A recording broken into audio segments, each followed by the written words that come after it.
na le 1er août. Et ni ne salamaki na journée à Pentecôte, ni ne salamaki na journée à Pâques, mais to koti na le 1er août. Tao to koti bolibela ti na premo to après la preuve.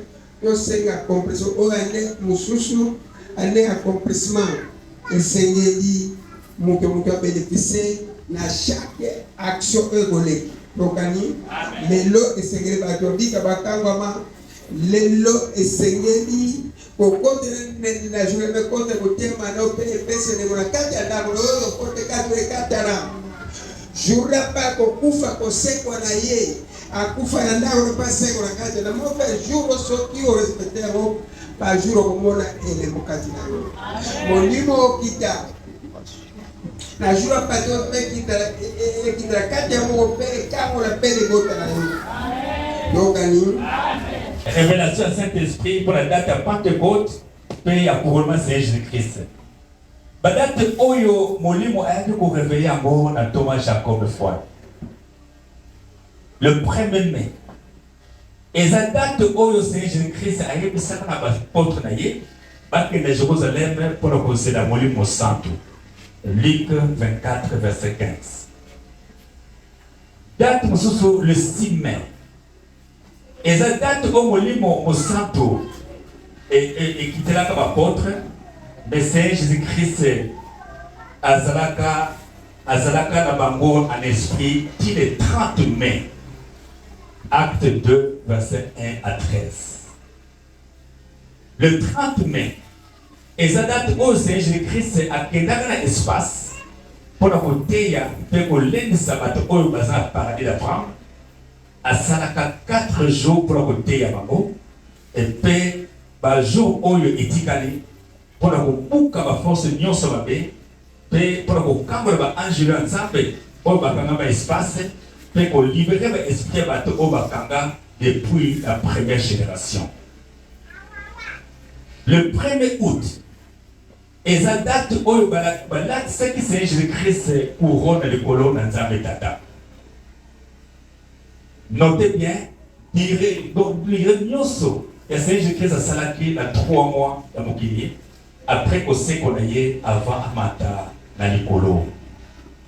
Et ça va date à fondé. Mais il y a révélation à Saint-Esprit dans Thomas Jacob Fouani et pour le couper ça date où il y a Pentecôte où l'église va salaki dans Mokili. Pensant à Yébisaki et Jacob.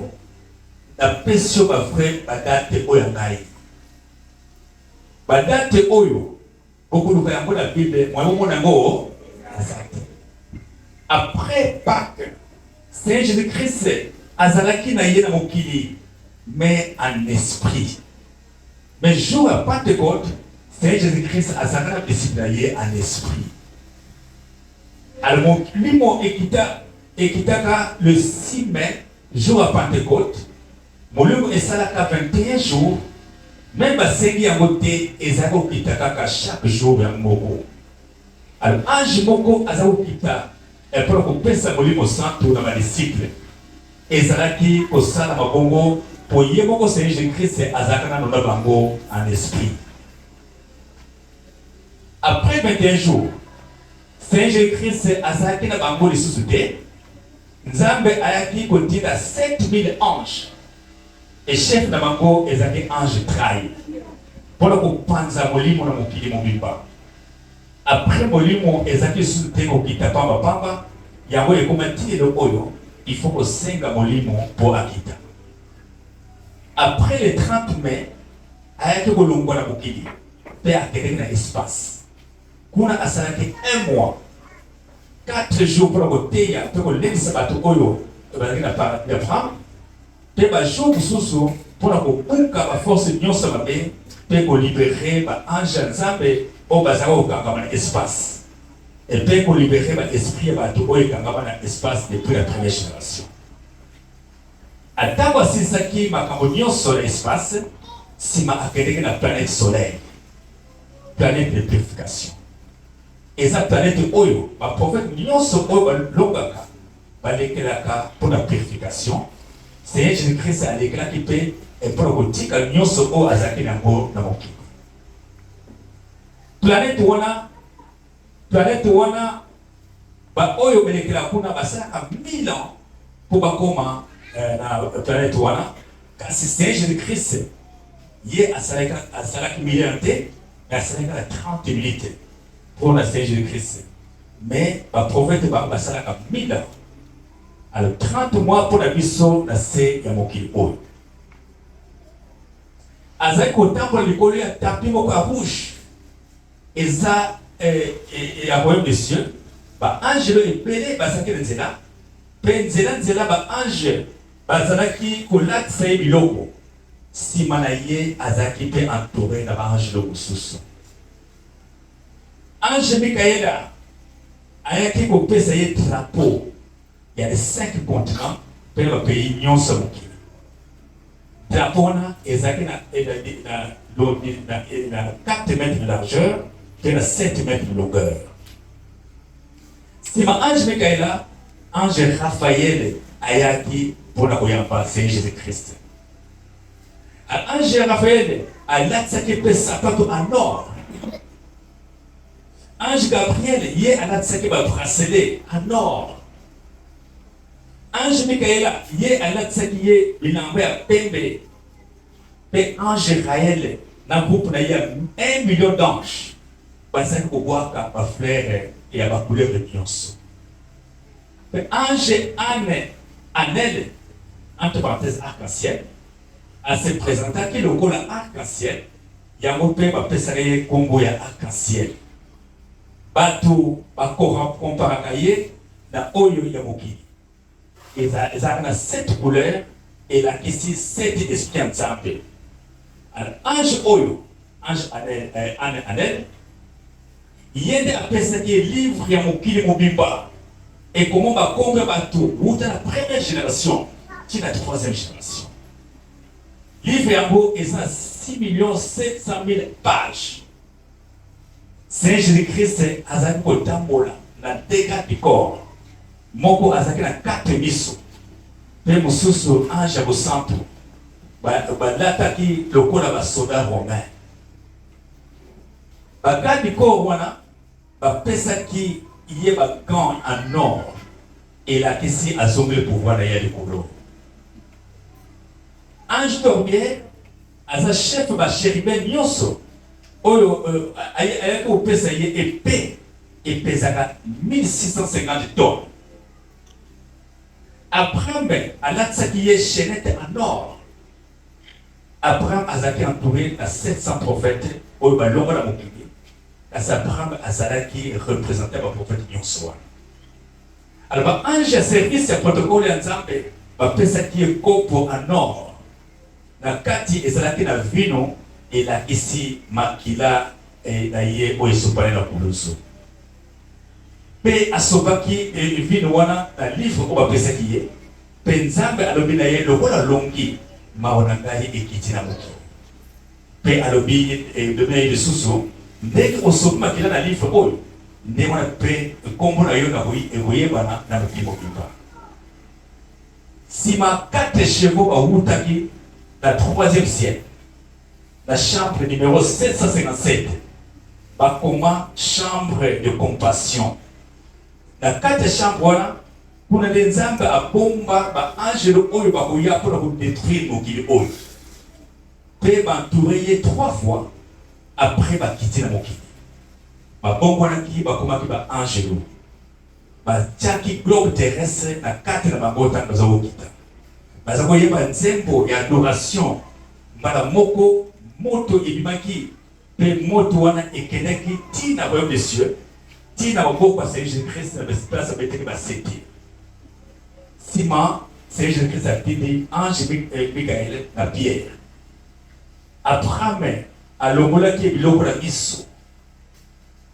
Ba ange oyo Raphaël, Mikaela, Gabriel, Raël, bakitisi couronne tina mesa moko ya bronze. Baboko Nzambe azwi couronne wana alatisi yango na moto ya Seigneur Jésus-Christ et puis couronne wana ezalaki en or mpe alobi na ye naza na honneur ya kopesa yo bokonzi ya likolo tina se. Alléluia. Alors tango alati couronne yango mbala moko likolo na mokili eningalaki mbula makasi petani mokolo wana ana mokili eza mpona kosokola mokili mobimba.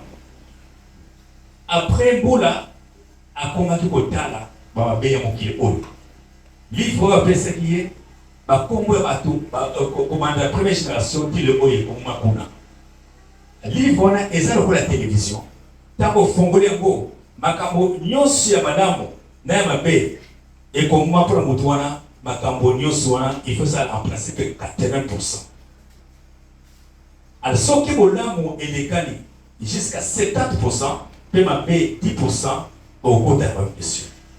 Mais soki esali le contraire okokota na bamesio te. Livre wana pe elobaka soki babaloli page moto ye moko livre atani komba moto wana pe akoloba moto oyo akoki kokota na bamesio to akokokota te. Après couronnement ya Seigneur Jésus-Christ, premier ange na kombo ya ange Pharouzin akitaki na temple à Jérusalem place rideau epasobaki. Ntango asimbi yango puissance oyo ezalaki na temple wana ebimi lokola moto etuti na makolo na ye ya Seigneur Jésus-Christ. Mbala moko ange Israël azwi pouvoir yango aye kopesa yango na maboko ya Seigneur Jésus-Christ. Yango temple yango etikala vide tina mokolo oyo. Alors ange Pharouzin ti le oyo azalaka wana nzamba lobana ye atikala wana tina 20e siècle. Alors mission ya ange Pharouzin mpona kobotama ya province Mokibango. Avant kobotama province Mokibango, ange oyo Pharouzin ayaka na Afrique mpona sécurité ya province Mokibango. Etango asisaki mission na ye mopepe makasi na sécheresse esalamaka mpona Israël. Mission ya ange Pharouzin ezalaki mpona sécurité. Nzambe azelisaki ye mpona sécurité ya kobota ya province Mokibango na prophète William Abreu Branham. Eza na deux anges pour la sécurité de contrôler Afrique pour mokili moyiba. Ange liboso kombo na ye ange Oil eza na hébreu aza pour surveiller monde aza na Portugal mais en esprit à contrôler les 5 continents du monde. Alors pour aller en esprit eza pour bamindele baza déjà construit la Mozambique. Alors ange libane ange Jacob foi pour surveiller l'Afrique, peut contrôler les 5 continents du monde avant la RDC. Alors, pour les motos, eza tina pour la construction de Zambé, pour la construction de Zambé à l'Africain, car c'est tina le oyo, l'Africain, il y a bien à noter. Na moment oyo tozo ko makambo oyo, peut tanga mo azana l'enfant. Alléluia. C'est le réunion sur couronnement Saint-Jésus-Christ et il y a mon collègue le 1er août et ça n'a que 30 minutes pour la batture des colons et pour la mise à la oh, ça a été 30 mois. Donc, Dieu, c'est son beau.